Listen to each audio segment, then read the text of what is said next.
for the audio portion of a lot of the day because the politicos were all coming out. Anybody that served a term as a representative, as a lieutenant governor, as a governor, was calling into the local shows on Chicago radio. So I might have had the sound of that higher. So I might have been dying a little bit inside for that.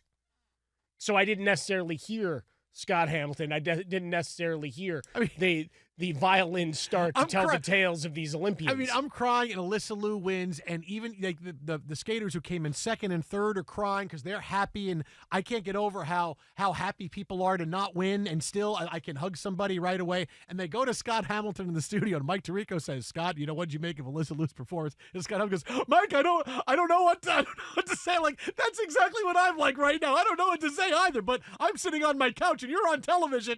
But the thing with Hamilton, though, right? I mean, he's lived and died with the organization through all their trials. Like they've had a lot of things that have flown through the years, and you've watched the hours of sweat equity and the battle back, and in this case, coming back out of retirement. Now you're only 20, but coming back out of retirement, you turned that off and said, "Hey, I'm moving on," and then decided, nah, I still got a lot of more. And here you are with I got a lot of more because this is in Italy. So I got a lot of more. That's a lot of more. I wouldn't have had a lot of more, but now I have a lot of more, so it's okay. Well, pasta carb loading, and here we go. So we'll have more on the Olympics coming up, and tons of great stuff to get to from tonight. More on the United States, the women winning the gold medal against Canada in a game that looked like they were just dead. I mean, and they were dead like the biathlon guy. He's dead, but he's in the lead. Like, that's how dead the United States was with 2 minutes left to go in this game. I love how jacked up. Yeah, I wish I could bottle this and sell it. However, I was thinking about you a lot today. Yeah. Because, the Northwest Indiana Bears looks like it's going to happen. All right. Big news today in the NFL where we are now. There's a lot of inside football with this story. However, Northwest Indiana, the greater Northwest Indiana area, passed a bill to lure the Bears there from Chicago. Unanimously. Now, this is a story that we were first brought to you a couple months ago when this was in its infancy. And now Indiana's going through we just discovered football. We're so happy. Yes, let's go get an NFL team. And the Bears have been trying for a while to get a new stadium built. The long-rumored, long-wanted Arlington Heights area the Bears wanted. Your team was trying for a new place. But now it's been absolutely approved, and there was going to be a vote scheduled today in Chicago to try to get the decks cleared to build that stadium in Arlington Heights, and the vote got canceled. So we have never been closer to the Northwest Indiana Bears than we are right now. And Mike Harmon, let me tell you, because I'm going to get emotional thinking about this now. I want to set you at ease. Yeah. This story is not a big deal. It is a local politics story, and where they're going to play, if they play in Northwest Indiana, what is it, 20 minutes from downtown Chicago? Yeah, 20 minutes away? It's not a long ride. This is going to be fine. I get that there's a lot of people upset. The Bears are moving to Indiana. Oh, my goodness, we can't have this. What's going to happen? They're still going to be the Chicago Bears. They're going to play in Indiana if they do, and it's fine. The Jets and Giants play in New Jersey, right? New Jersey's not saying, you got to be the Jersey. No. We're still going to be the Chicago Bears, right? It's 8 or 9 Sundays a year. If you live in the greater Chicago area, it may be an extra 15 minutes to get to a game, depending where it is. This is a local politics story that I get that Bears fans are upset because, hey, here's something to be upset about. We could lose the Bears. Yeah, it'll be okay. It'll be okay, right? I mean, everything's going to be fine. The Bears will make money. Chicago, everything, they're not going anywhere. They're just potentially moving 20 minutes away. Yes, it is Northwest Indiana. It's a weird story. It's funny because, the Northwest Indiana Bears is kind of funny. But overall, the main, it feels like everybody's upset about this, but just understand that this is social media. This is local politics. This is Illinois politics in Indiana. And, hey, we could take the Bears, could not take the Bears. There is going to be no difference if the Bears play just over the border or on a town that borders Illinois and Indiana than if they stay in Chicago, if they go to Arlington Heights.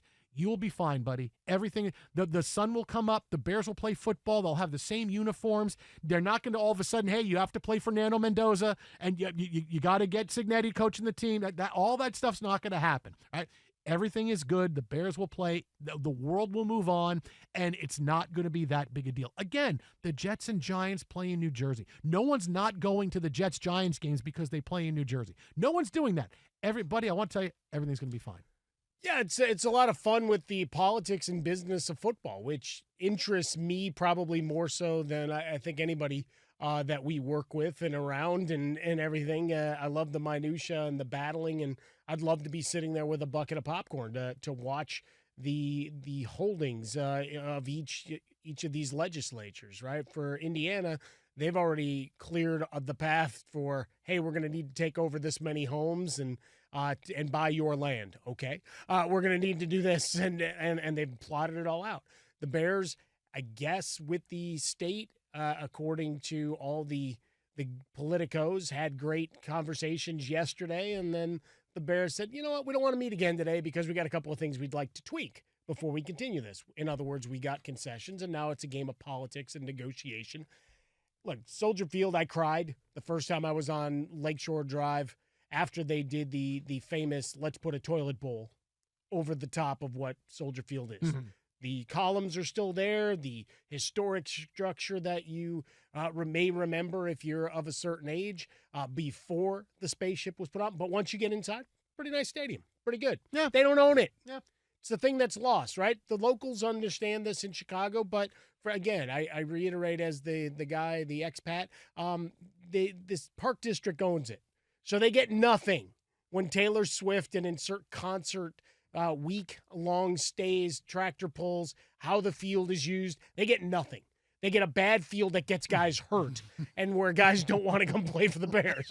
That's what they get. They don't get any of the parking. They get nothing. Maybe they want some of that. Maybe you have to have a better grounds crew. Maybe that's what it is. They need Roger Bossard to not only handle Rate Field, but also you need what is it? The Toma family, right? That's been big. You need the Toma family to come in. I don't think that's going to help. Why not? It's a full exorcism. If you get the Toma family, it's just like in college football. If there's enough money out there, you can lure any head coach. You can lure anyone from that family to come and do it. No, see, now you had the right head coach. Now your infrastructure still sucks. But it's now just that type of thing. The money is literally in the banana stand right now. Without selling the team, they are not rich. They're on paper rich, but they're not running around to where McCaskey's flashy. But you have the opportunity here to pit Illinois against Indiana, and it becomes a game of leverage. So now what can you leverage of public monies? Because that's the other thing.